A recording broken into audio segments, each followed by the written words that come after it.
ዛሬ መነጋገሪያው ጉዳይ የመሐመድ ሳላ ነው። ባለፈው ከሊድስ ዩናይትድ ጋር 3-0 ሊቨርፑል ካጠናቀቀ በኋላ ተጠባባቂ ላይ እንደነበረ ይታወሳል። ወጥቶ ብዙ ነገሮችን ነው ያነሳው። በተለይም ደግሞ ሊቨርፑል ክለቡ የጥፋቶች ሁሉ ምክንያት አድርጎ እንደሳለው እንደተሰማውና ከአሰልጣኝ አርነ ስሎት ጋር ያለው ግንኙነት እየተሰበረ መሆኑን አስቀድሞ በነበሩት ጊዜያቶች እንደዛ እንዳልነበረ አሁን ግን እየተሰበረ መሆኑን የሚጠቁም አስተያየት መስጠቱን ተከትሎ ከቀድሞ ተጫዋቾች ወይን ሩኒን ጨምሮ ከቀድሞ ተጫዋቾች ትችት ነው ያጋጠመው። ግን ደግሞ በሱ ወገንም ሆነው የሚከራከሩ አሉ። ለማንኛውም ሊቨርፑል ኢንተር ሚላንን ከሚገጥመው የቻምፒየንስ ሊግ ስብስብ ውጪ ሆኗል የሚል መረጃ አብዛኞቹ የመረጃ ምንጮች ዛሬ ያስነበቡት መረጃ ነው። ያው ችግሩን የሚያሳይ ነው አይደል? የሚጠቁም ነው። ከክለቡ ጋር የሚገባበትን ከአሰልጣኙ ጋር የሚገባበትን ችግር የሚጠቁም ነው። ግን ደግሞ የሊቨርፑል ያለፉት ዓመታት ብቻ ሳይሆን በታሪኩ ሊቨርፑል ከተመለከታቸው ኮከቦች መካከል አንደኛው ነው። እዚህ ላይ ጥርጥር ያለ አይመስልም። ከ31 ዓመታት በኋላ ሊቨርፑል ዋንጫ ሲያሸንፍ ያለ መሐመድ ሳላ የሆነ አይደለም። የነዛ ቻምፒየንስ ሊግ ዋንጫዎች ድል ያለ መሐመድ ሳላ የሆነ አይደለም እና የሊቨርፑል ስኬት ውስጥ ደምቆ የሚታይ ክብረ ወሰኖቹም ቁጥሮቹም በደንብ የሚታዩ ተጫዋች ነውና በዚህ ደረጃ ከቻምፒየንስ ሊግ ስብስብ ውጭ መሆኑ መነጋገሪያ ይሆናል። በሳንሲሮ ነገ ሊቨርፑልና ኢንተር ሚላን ይጫወታሉ። መሐመድ ሳላ በፕሪሚየር ሊጉ ያው ጥሩ አይደለም።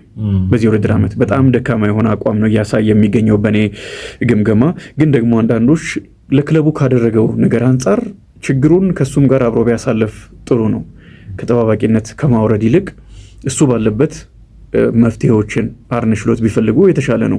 ለሱም ክብር ሲባል ላደረገው ነገር ሲባል ይህንን ጊዜ በዚህ መንገድ ቢያልፍ ይሻላል የሚል እሱን የሚደግፉ አሉ። በሌላ በኩል ደግሞ በቃ አሁን የሚታይ ድካም ላይ ነው ያለው። በጣም ግልጽ ነው። ሊቨርፑልም ያለበት ደረጃ የሚታወቅ ነው። የአምና ሻምፒዮን ሆኖ የውድድር ዓመቱን የጀመረበት መንገድ እጅግ የሚያስገርም ነው። ማንም በዚህ ደረጃ ይጀምራል ብሎ አልጠበቀም። አብዛኞቹ እንደውም ሊቨርፑልን የዋንጫ ተገማች አድርገውት ስለነበረ ማለት ነው። ለዚህ አንደኛው ምክንያት የመሐመድ ሳላ አቋም መውረዱ ነው።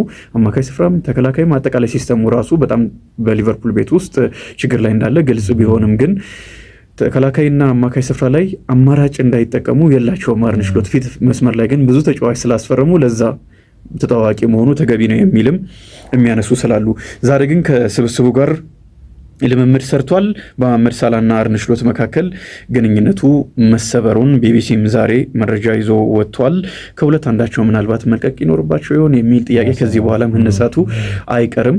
ሊቨርፑሎች መሐመድ ሳላን የሚመርጡ ከሆነ አርነ ስሎትን ከመረጡ ደግሞ መሐመድ ሳላ የሚለቅበት አንዳንድ መረጃዎች ግን የቦርዱ ከአርነ ስሎት ጎን ነው የሚሉ ናቸው። ስለዚህ ሊቨርፑል ምናልባት ክረምት ላይ ከመሐመድ ሳላ ጋር ሊለያይ ይችላል። በተለይ መሐመድ ሳላ በእንግሊዝ ሚዲያ እና በቀድሞ ተጫዋቾች በጣም ተበሳጭቷል። የዘንድሮ ሊቨርፑል በጣም ከባድ ጉዞ እያደረገ ይገኛል። ዘአትሌቲክ ቅዳሜ ዕለት ከተናገረ በኋላ በሊቨርፑል ተጫዋቾች ዘንድ መገረም ወይም ደግሞ መደናገጥ አልነበረም። ምክንያቱም የሆነ ጊዜ እንደዚህ እንደሚናገር ይጠብቁ ነበር የሚል መረጃ ወጥቷል። ይህ የሚያስገርም ነው።